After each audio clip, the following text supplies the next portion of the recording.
Today is January 28th. Today's quote is entitled, "Choosing Not to Do It."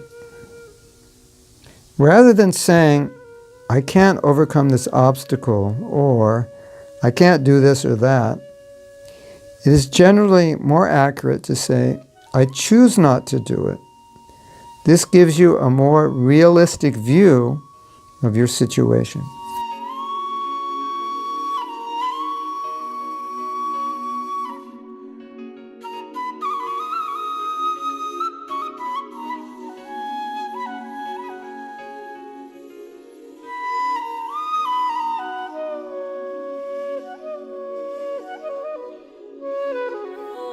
What this means is, when I say I can't do something unless it's defying physical law, like I can't jump to the moon, at least not presently.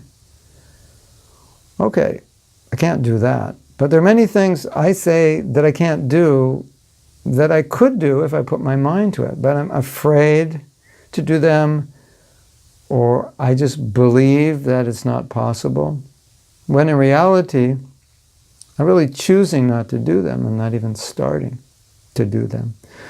So whenever you say, "I can't do something," catch yourself and then ask yourself, is it true that I can't do it? Or is it true that I'm choosing not to do it? Now, a lot of times, we wouldn't think that I'm choosing not to do it.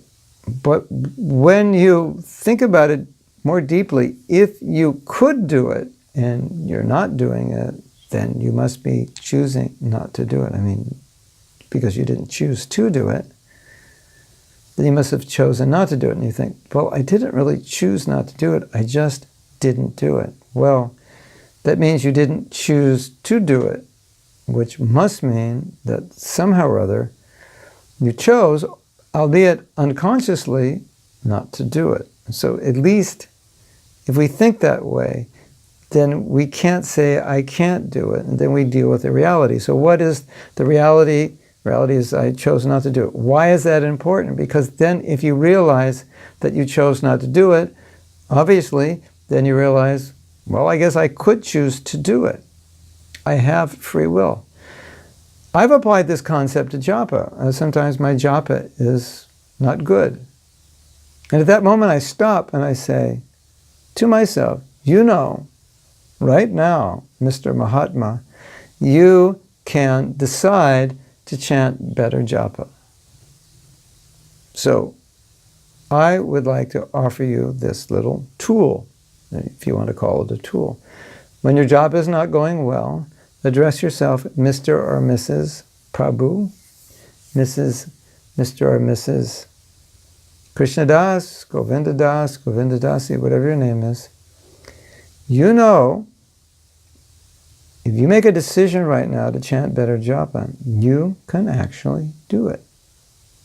So the point of this quote ultimately is to show that we have the power within our own free will choice to make decisions that can dramatically affect outcomes in our life.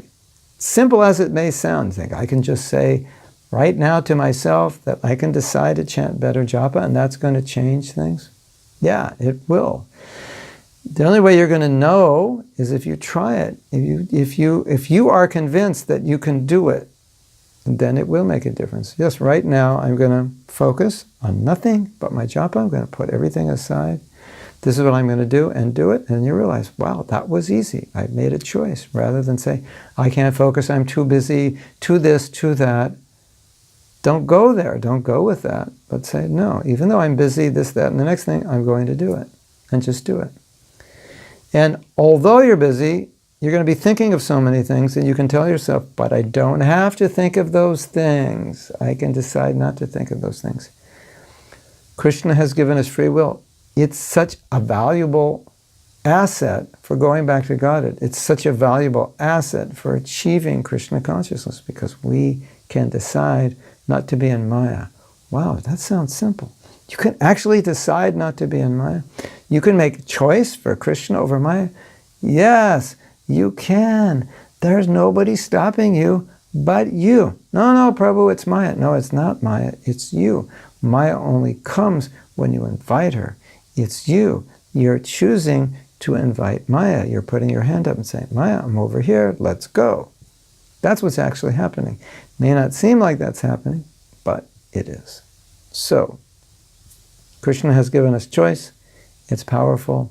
Use it, and always remember the I can't is really I choose not to.